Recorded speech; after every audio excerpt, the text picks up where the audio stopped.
All right, what is going on, Laker fans? Appreciate you guys tuning in. The Lakers Talk Daily on this Friday. Lakers lose again, 0-3. So I'll spend a little time talking about the Lakers, the body language, basically what I think is inevitable at this point. Lakers eventually losing to the Denver Nuggets. Appreciate you guys hanging out. Doing this obviously from one of the offices here. Please subscribe to the channel. So obviously you guys know ESPN LA. We're putting so much on YouTube now. We're live streaming all the shows, Dodgers content, Lakers content, the whole thing. So please subscribe to the channel. We'd appreciate that. Okay, so let's get right into it. Man, last night didn't even feel like there wasn't even emotion to the game. So I'm at the game yesterday, stay for pretty much the entire thing. I think I left with about 2 minutes left to go. There was nothing to stay for. And I think the thing that sticks out to me the most, I get it. Lakers lose again. They lose to the Denver Nuggets. Denver's a better team. We all know that.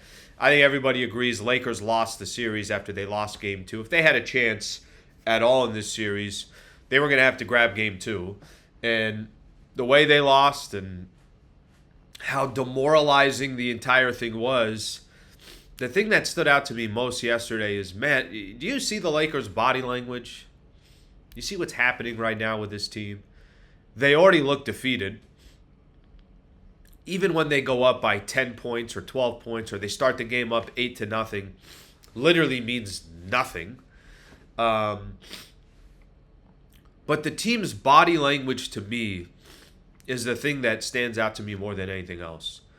They already look like they've lost the game.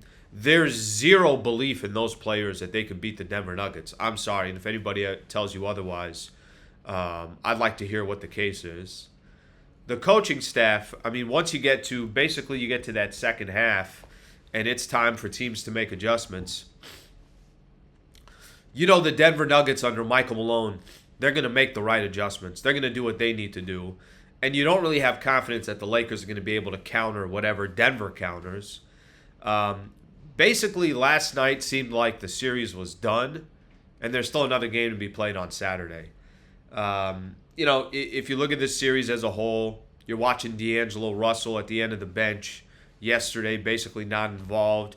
Anthony Davis's post-game comments after Game 2 where he basically says, we go through stretches where we don't know what's going on. I'm sure the Lakers organization probably wasn't too happy about that, or at least the coaching staff wasn't. Darvin looks like he's getting out coached. It's a real, unfortunately, it's a depressing moment from a sports perspective if you're a Laker fan, because I think what they're doing right now to your team is they are demoralizing you. They're making you look awful in the moment. This will be 12 games in a row that the Lakers have lost. Or I'm sorry, they've lost 11 games in a row to the Denver Nuggets now. And I think the thing that, might be the only silver lining in all this,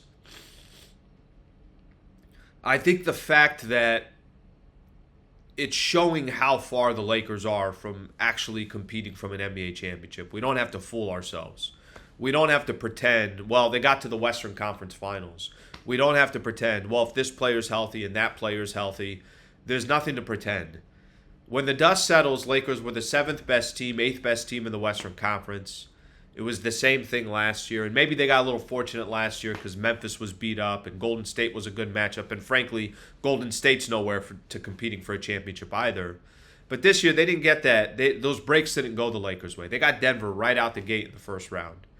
And, whether you were one of those people that said, hey, I'd rather face them early or I wish we face them late, I think the bottom line is the Lakers are pretty far away from actually competing for an NBA championship. They're pretty far away from it. And you start looking at the West, New Orleans is only getting better. OKC is only getting better. Dallas seems like they got a good thing going. The Minnesota Timberwolves are only getting better. Denver is only getting more dominant. The San Antonio Spurs have Wembanyama, and we know what a headache he's going to be in the league and already is in his rookie year. Ja Morant will come back next year. Memphis is going to be good. It's kind of funny. The only teams that I think right now have what do they do next, are all the teams with aging superstars Guys have been in the league for a while. Golden State's got question marks. The Suns have question marks. The Clippers, we'll see what happens, but I think they have legitimate question marks. And then the Los Angeles Lakers. So I think if there's any silver lining about what's happening with the Lakers and the Nuggets right now, is there is no question about it. The Lakers are light years away from competing for an NBA championship. And it's going to be incredibly, incredibly tough to figure out what the solutions are going to be this offseason. And a lot of times there aren't quick solutions. And I don't know what's going to happen with the Lakers and the coaching staff and players and what's Bron going to do. But last night, that's what the clarity was for me. The clarity for me was we watched the Lakers team get their asses kicked, get dominated in every facet of the game in that second half. Coaching, beat up. Star players, okay, even if one holds their own, I didn't even think the Lakers, Anthony Davis, LeBron were even that impactful. Role players, I don't even have to tell you guys. Aaron Gordon, Michael Porter Jr., all those guys. So I think the next question is going to be for the Lakers is when the season is over, how many changes are going to be made? And I don't think we're that far away from the season ending, but there's one thing, like I mentioned, maybe some clarity for the Lakers that they're really, really far away from competing for a championship. All right, we'll be back on Monday, no matter what happens, whether Lakers win and force a Game 5 or they end up the season ends tomorrow. We'll come back and put up some more Lakers content. Please subscribe to the channel. Thank you for hanging out on Lakers Talk Daily. Thanks, Laker fans. Appreciate it.